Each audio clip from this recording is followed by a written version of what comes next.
Good morning, faithful listeners. You have tuned in to the P40 Ministries podcast, the one place where you can get a daily explanatory Bible reading to start your day strong. This is your host, Jen, bringing you a brand new episode out of Genesis.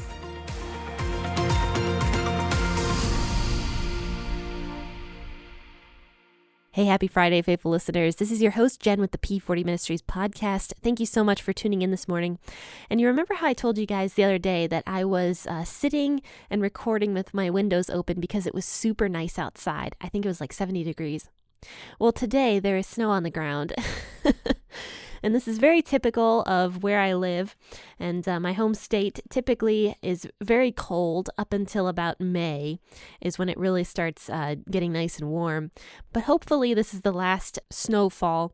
Until then, I'm at least keeping my fingers crossed that we don't have any more snow for the year. I'm getting kind of sick of it. I do like snow. I do. But after a while, around this time of year, I just start wishing for spring really badly. I like spring. I just like the change of seasons, honestly. I think my favorite season is fall. But anyway, let's go ahead and start reading Genesis chapter 42, verses 18 through 38. We will finish out this chapter today. I will be reading out of the W.E.B. version of the Bible, but you should read out of whatever version you like to read out of. And also grab that cup of coffee. Let's go ahead and start reading. Joseph said to them on the third day, "Do this and live, for I fear God. If you are honest men, then let one of your brothers be bound in your prison, but you go, carry grain for the famine of your houses. Bring your youngest brother to me, so that your words will be verified, and you won't die." They did so. They said to one another, "We are certainly guilty concerning our brother, in that we saw the distress of his soul, and when he begged us, and we wouldn't listen. Therefore, this distress has come upon us." Reuben answered them, saying, "Didn't I tell you, saying, 'Don't sin against the child,' and you wouldn't listen? Therefore also, behold, his blood is required." They didn't know that Joseph understood them, for there was an interpreter between them. He turned himself away from them and wept. Then he returned to them and spoke to them, and took Simeon from among them, and bound him before their eyes. Then Joseph gave a command to fill their bags with grain, and to restore each man's money into his sack, and to give them food for the way. So it was done to them. They loaded their donkeys with their grain and departed from there. As one of them opened up his sack to give his donkey food in the lodging place, he saw his money. Behold, it was in the mouth of his sack. He said to his brothers, "My money is restored. Behold, it is in my sack." Their hearts failed them, and they turned trembling to one another, saying, "What is this that God has done to us?" They came to Jacob their father, to the land of Canaan, and told him all that had happened to them, saying, "The man, the Lord of the land, spoke roughly with us and took us for spies of the country.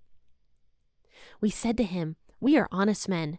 We are no spies. We are 12 brothers, sons of our father. One is no more, and the youngest is today with our father in the land of Canaan.' The man, the Lord of the land, said to us, 'By this I will know that you are honest men. Leave one of your brothers with me, and take grain for the famine of your houses, and go your way. Bring your youngest brother to me. Then I will know that you are not spies, but that you are honest men. So I will deliver your brother to you, and you shall trade in the land.' As they emptied their sacks, behold, each man's bundle of money was in his sack. When they and their father saw their bundles of money, they were afraid. Jacob their father said to them, 'You have bereaved me of my children. Joseph is no more, Simeon is no more, and you want to take Benjamin away. All these things are against me.' Reuben spoke to his father, saying, 'Kill my 2 sons if I don't bring him to you. Entrust him to my care, and I will bring him to you again.' He said, 'My son shall not go down with you, for his brother is dead, and he only is left. If harm happens to him along the way in which you go, then you will bring down my gray hairs with sorrow to Sheol.'" Isn't this such an interesting story? I just love it.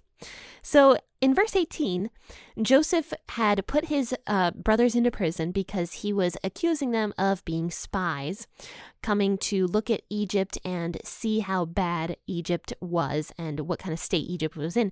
Now, obviously, they were not spies, and Joseph knew this, but he was testing his brothers. He throws all of his brothers into prison, and I also said in my last episode that I think there was still some resentment there with Joseph and his brothers. And I do think that this resentment in this chapter completely goes away, because after Joseph throws them into prison, he comes back to them after 3 days. And it says in verse 18 that after the 3rd day of them being in prison, he told them, okay, if you guys want to live, then do this. And he says, I fear God. And this should have been, honestly, a very exciting thing for those brothers to hear, that this man, who they don't know is their brother, they don't know that this is Joseph, this man that could potentially kill them and harm them, fears God. So this should be an exciting thing for them to hear, but it isn't. They don't really notice that he says this clearly. And Joseph says, for I fear God. Now, if you are honest men, as you claim, then let one of your brothers be bound in this prison, but you guys can go carry grain for the famine for your houses. So in other words, I will keep one of you guys here in this prison, but the rest of you can go, take grain with you, take it back to your families so that your families don't starve in this famine. And he says, but in order to get your brother out of prison, you have to bring your youngest brother, Benjamin, back with you, because you guys claimed that you had a younger brother. And so I will know if you are lying if your youngest brother is not with you next time you come to Egypt. He says, bring your youngest brother to me so that, and what you are saying is verified, and you guys won't die the next time you come to Egypt, because otherwise, if your brother isn't with you, I will kill you as spies, is what he's saying to his brothers. And also you remember that Egypt was the only place where his brothers could get food. Egypt had so much food because of Joseph's wisdom and God being with Joseph, that Joseph had stored up so much food that he was not only able to feed all of Egypt for 7 whole years during this horrible famine, but he was also able to feed the surrounding countries. So his brothers, the only place they could get food and not starve was in Egypt. So they had to come back, and Joseph knew that. Joseph is saying, next time you come back, you better bring your brother with you. So they ended up doing what he said, but before they do what he said, they're talking to each other in Hebrew, and they don't understand that Joseph can understand them. Obviously, Joseph can understand Hebrew. He has 2 sons who were named Hebrew names. He grew up with his brothers for 18 years before they sold him into slavery. He knew Hebrew, but he is speaking in Egyptian to them. And so they don't know that he can understand everything that they're saying, because there's an interpreter there who Joseph is speaking to, very wisely speaking to, actually. He kept the fact that he didn't know Hebrew to these brothers. So he is speaking to an interpreter, so his brothers don't understand that Joseph can understand Hebrew, and they don't even know that it is Joseph. So they're talking to one another, and they're like, we're guilty because of Joseph, we're guilty because of our brother. So they are still holding on to this guilt. It has been 20 years later. They are still so guilt-ridden that they can't possibly get over it. They have so much guilt on their consciences that they can't properly function. We saw that story a long time ago of Judah and Tamar. And Judah had left his father's house. Now, why do you think he did that? So there's stories about these brothers during this time. You can tell they are so overridden with their guilt that they can barely function. They didn't even want to go to Egypt in the first place because they knew they had sold Joseph as a slave to Egypt. But they are sitting here now in this prison talking to each other, and they're like, we are so guilty, now this distress that we saw in Joseph's face, it's coming back to us. It's karma, it's this, it's that. And Reuben answers them saying, didn't I tell you guys? And so he's saying, I told you so, this is happening because of you guys. I told you guys not to sin against Joseph, and yet you guys did, and so now I'm stuck here too. And so there's just a lot of blaming happening, and Joseph can tell that his brothers are so distressed, and he is upset because his brothers are distressed, and he ends up leaving to go cry. He is so upset about his brothers being this distressed that he goes and cries. And I think at this point, whatever resentment he had in his heart is just gone, because he sees how much his brothers are suffering. But Joseph is still testing them, because he comes back and he continues with everything that he said he was going to continue with. He doesn't tell them, I am Joseph, your brother. He just continues with what he said he was going to do. He ends up binding Simeon, which was the second-born son. He ends up binding Simeon and throwing Simeon into prison. And the other brothers are free to go. Now, before they leave, Joseph commands one of his Egyptian servants to restore each brother's bags of money into the sacks of their grain. And Joseph did not do this to play a practical joke on his brothers. He did this to give them back their money. This grain was probably very, very expensive. Joseph is actually showing his care for his brothers here by giving them their money back, that they will be able to have it later on, because this famine is so severe that he knows that his brothers and his family probably need this money for whatever reason. And so he gives them each their bags of money back in the sacks of grain. But it also says that he gives them food to go back home. So not only did he give them their money back, but he completely provided for them so that they would have a safe journey back home to Canaan. He gave them food. And so this was all done. The brothers leave, and they have their bags of grain on their donkeys. And so it says that one of them went to a lodging place. So there was probably some sort of inn along the way, and they're stopping there. One of them brings out one of the bags of grain and opens it, and he sees that the money is in the top of his bag of grain. And he is freaked out. He's like, what the heck is this? And he says to his brothers, look, oh my gosh, my money is back in the grain. He's like, what do I do? And so they're sitting there freaking out. It says their hearts failed them and they are trembling. They are so terrified that this money is back in the sack of grain that they're trembling. They are terrified because they're like, oh my gosh, this guy in Egypt is going to think that not only are we spies, but we're also thieves because we have our money back. So they are just panicking. They're absolutely panicked. And they're like, what has God done to us? And it's just really funny to me because Joseph was actually doing something nice for his brothers. And they're sitting there freaking out, and they don't recognize that Joseph was actually trying to do something nice for them. They are just panicked, stricken. So they're blaming God, they're blaming each other. There's just all sorts of drama happening here. So after this, they end up leaving. They're probably far enough away from Egypt that they can't really go back and be like, hey, we found our money. You know, they can't do that. So they just continue on their way. And so it says that they finally came to Jacob, their father. And I can't even imagine how scared these brothers were to face their father. They were probably terrified to be like, so Simeon's gone and we have to take Benjamin. But they end up telling the truth this time. The last time we saw the brothers talk to Jacob, their father, about a missing brother, they were lying through their teeth. But now they tell their father the truth about what happens to Simeon. And they tell them the story, and they tell them about the Lord of the land, which happens to be Joseph, but they don't know that. They tell them all about that. They say that the Lord of the land thought that we were spies. They tell their father the entire story, that Simeon is still stuck in that prison, and that they have to take Benjamin in order to get Simeon out and to be able to freely trade in Egypt and to be provided for and to be able to get food for the family. And so they're emptying their sacks while they're talking to their father, and it says that, behold, each man's bundle of money was in his sack. And they and their father were terrified because they see all this money in their sacks of grain. They see all this money and they are horrified.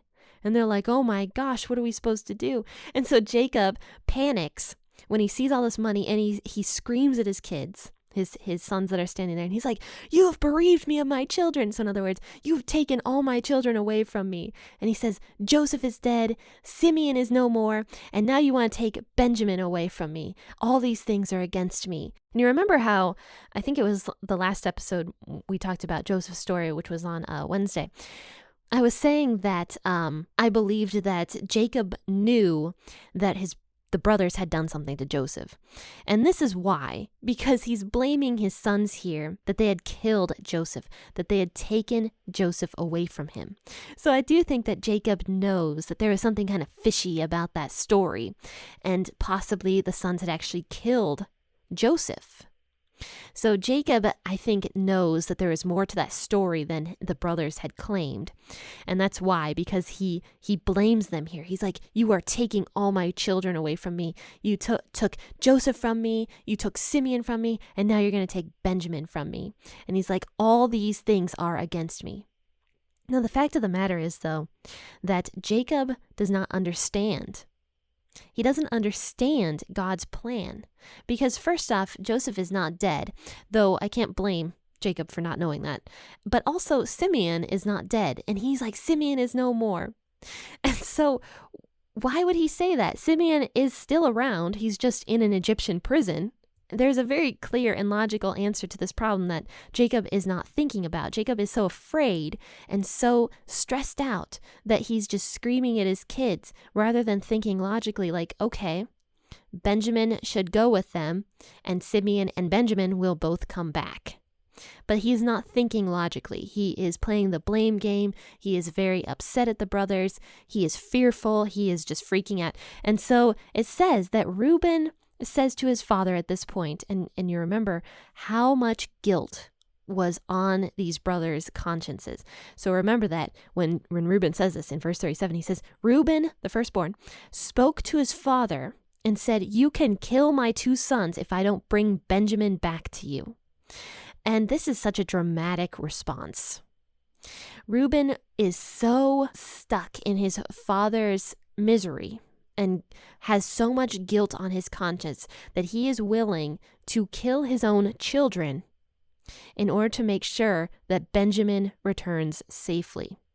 That is such a dramatic and ridiculous response that Reuben is having. And obviously you should never do that. So he makes this dramatic response, but Jacob doesn't care. It says to conclude here in verse 38 that Jacob says, my son will not go down with you.